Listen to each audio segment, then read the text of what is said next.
After returning the darkness to the first, Reen asks you to help her, Thancred, and Urianger investigate the Empty because she sensed a presence that could be a Sin Eater, so you agree to help them. After this, the four of you arrive at the Empty and your group finds the first Sin Eater that Minfilia fought when she arrived in the first. Then Reen decides to call the Sin Eater Eden. Then you, Urianger, and Reen set up camp while Thancred scouts ahead. When Thancred comes back, Reen tells everyone that she believes she can use Eden to manipulate the Aether within the Empty to bring life back to this place. So the rest of you agree to help Reen. After this, you get to the core of Eden and clear the way. After this, Urianger creates a terminal so Reen can communicate with Eden. Then Reen forces Eden to listen to her and awakens the Sin Eater.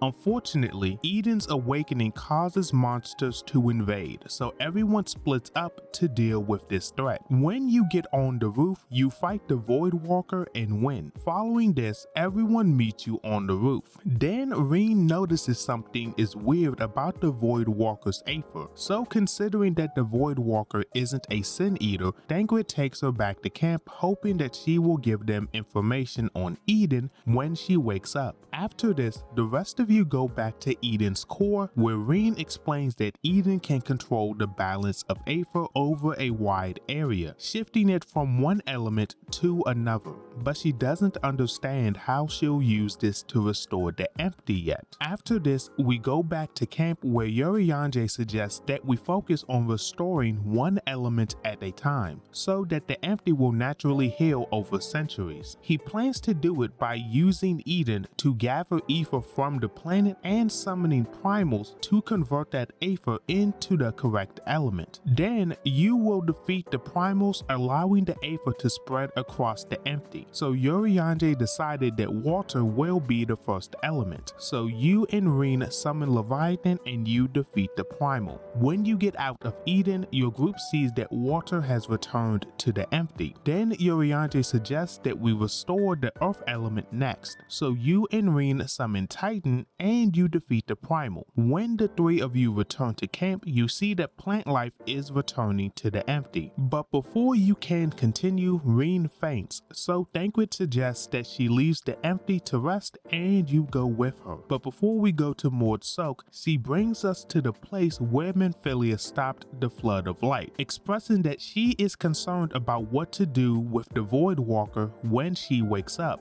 But after talking to you, she feels better. Then you drop her off at Mord Soak with the people supplying the expedition and go off on your own adventures for a little bit. When you return to Mord Soak, Yalfor tells you, Reen, and Urianger that the Voidwalker woke up and that her name is Gaia. Unfortunately, the only thing that she remembers is that she lived in Yulmore. Then Thancred and Gaia arrive. Then all of you have a conversation where Gaia tells everyone that there's a voice in her head and it lets her use magic. Then Urianger reveals that he believes that Gaia is the Oracle of Darkness. Then Gaia assumes the voice in her head must have possessed her and made her fight when we woke up Eden. After that, Gaia leaves, trying to get to Eden fast as possible because she thinks it will bring back her memories. But you catch up with her and see her destroy a monster. At this point, Reen says that Gaia's situation is no different than hers 3 years ago and asks everyone to help Gaia just like they helped her.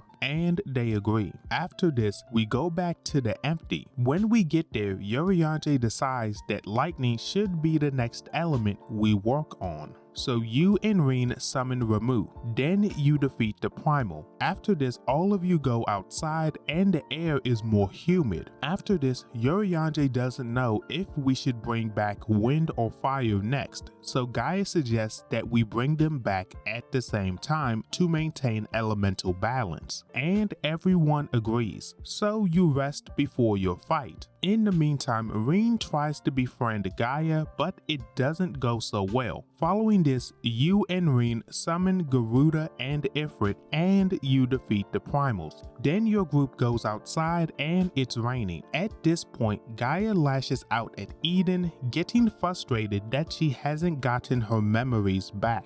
But as she does this, the voice in her head speaks in riddles, causing her pain. Following this, everyone goes back into Eden, where Urianger decides that ice should be the last element we bring back. But before we continue, Urianger and Thancred explain what we're doing in the empty to Gaia. After realizing how self-absorbed she had been, she opens up to everyone. Then she goes to the roof, where it seems like she is starting to remember her past. But unfortunately, the voice in her head makes her summon a void sense. After this, you bring her inside, but she is unconscious. Then you fight the void sense and win.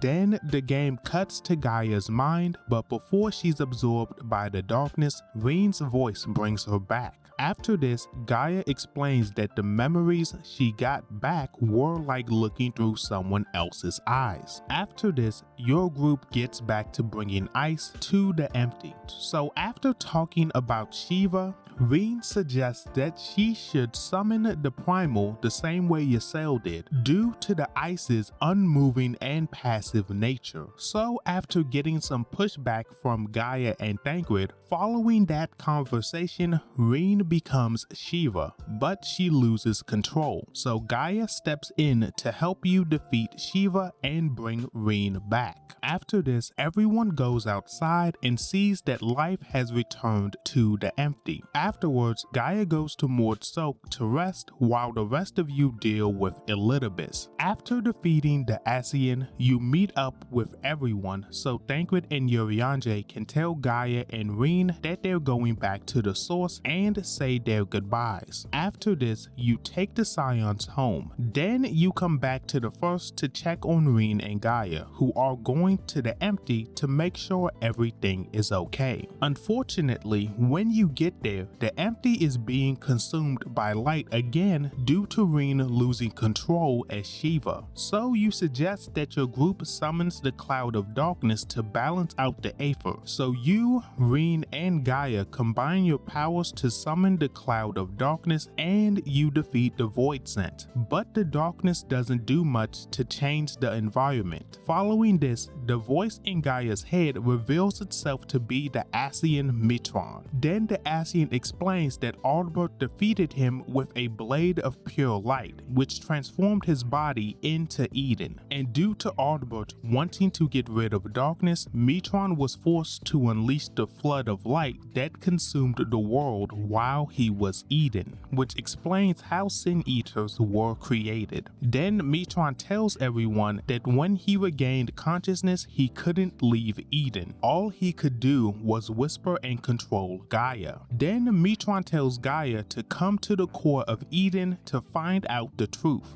After this, Rean mentions Thancred and Urianger, but Gaia doesn't know who she's talking about, meaning that Mitron is interfering with her memories. After this, we enter the core and Mitron explains that he will restore Gaia's memories by making a recreation of the past. Then he takes Gaia hostage and forces you to fight the monster in his recreation. After defeating the Shadow Keeper, Gaia remembers that she and Mitron summoned the monster 100 years ago, which leaves Rean confused. After this, Mitron tells everyone that Gaia fought Ardbert with him 100 years ago. Then he makes Gaia forget you and Rean. Then Mitron absorbs her. Following this, you get a vision of the past where you find out that Gaia is the reincarnation of the Ascian Lawgriff and that she was in love with Mitron, and they make a promise to be together forever and that Mitron will always find her. Then Mitron uses Rean's memories to summon a monster, so you fight it and win. After this, Gaia starts to fight back against Mitron, but this upsets Mitron, so he attempts to erase Gaia's memory memories and bring back Logrith. Then Mitron starts draining Aether from the planet so he can make Eden an eternal paradise for him and Logrith.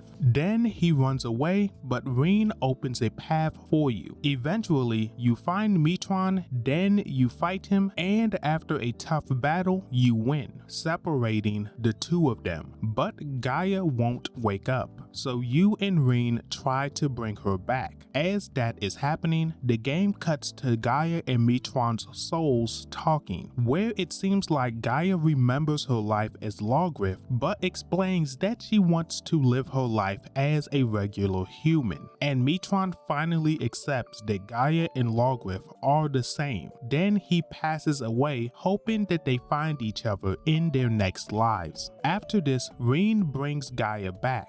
Then your group notices that the empty has been healed beyond your expectations. After this, all of you go back to Mortsuk, where Yaldfort tells Gaia that he found some information on her past in Yulmore. But Gaia says that she is satisfied not knowing who she used to be and wants to live her life as the person we know right now. And that is the end of the Final Fantasy XIV Eden storyline. If you're still watching, this is the end of the Final Fantasy XIV timeline series until the Endwalker raids finish and 7.0 releases. I'll be starting a Kingdom Hearts timeline series and you'll be seeing more gaming video essays soon. But I'll also mix in other games like Octopath Traveler, Persona 4 and 5, various Final Fantasy games, and the list goes on. With that being said, if you want to see more timeline videos like this one or video essays on your favorite video games, like, comment, and subscribe with the notifications turned on. But with that being said, it's been Skipx and I'm out.